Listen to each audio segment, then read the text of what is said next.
जादुई तोता। एक छोटे से गांव में एक गरीब परिवार रहता था। उस परिवार में रामू और उसकी बीवी सीता उसके बेटे चिंटू के साथ रहते थे। उसी गांव में एक तोता भी रहता था।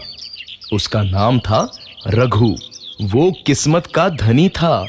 जहां भी जाता वहां किसी भी चीज की कमी नहीं पड़ती थी। एक दिन रघु उड़ते उड़ते उस गरीब परिवार के घर गया। रघु सोचता है, अरे वाह, लगता है यहाँ आज बहुत अच्छा खाना मिलेगा। मैं पेट भर के खाऊंगा। वो एक कटोरी में रखे अमरूद देखता है। अरे वाह, अमरूद, मुझे तो ये बहुत पसंद है। मैं तो इसे पेट भर के खाऊंगा। रघु तोता अमरूद खाने ही लगता है। तभी सीता रघु को अमरूद खाते देखती है तो गुस्सा हो जाती है और उसे वहां से भगा देती है। भाग यहाँ से, न जाने कहां से आ जाते हैं।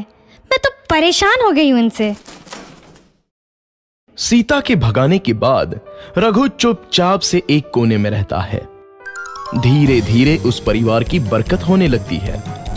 एक दिन रामू और सीता खाना खाते वक्त बातें करते हैं। आजकल हमारी बहुत तरक्की हो रही है, काम भी अच्छा चल रहा है। रामू कहता है। इस पर सीता कहती है, सच कहा, भगवान हमेशा ऐसे ही हम पर मेहरबान रहे। बेटा चिंटू भी कहता है, पिताजी, मुझे खिलौना लेके दो ना, मेरे सभी दोस्तों के पास है।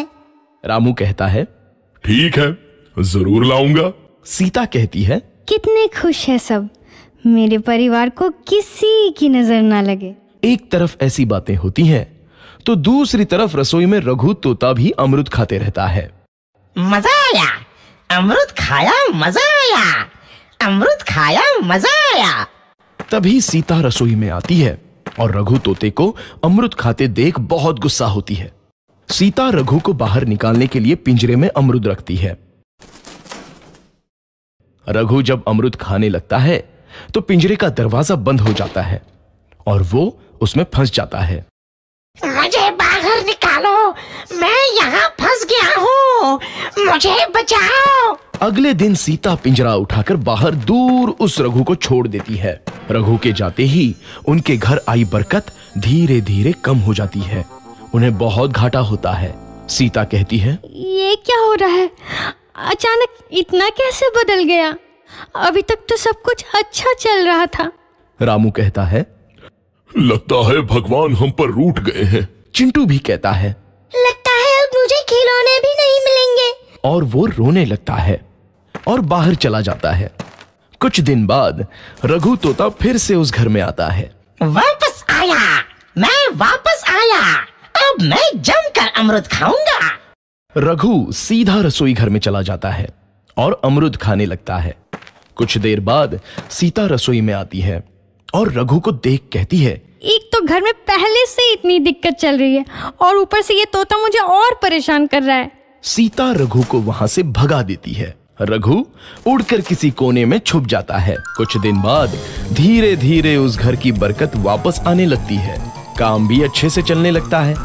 एक रात जब रघु तोता अमरूद खाने जाता है तो पिंजरे में फंस जाता है। ये लोग आखिर चाहते क्या हैं? एक तोते को शांति से अमरूद खाने क्यों नहीं देते? मैं कौन सा चोरी कर रहा हूँ?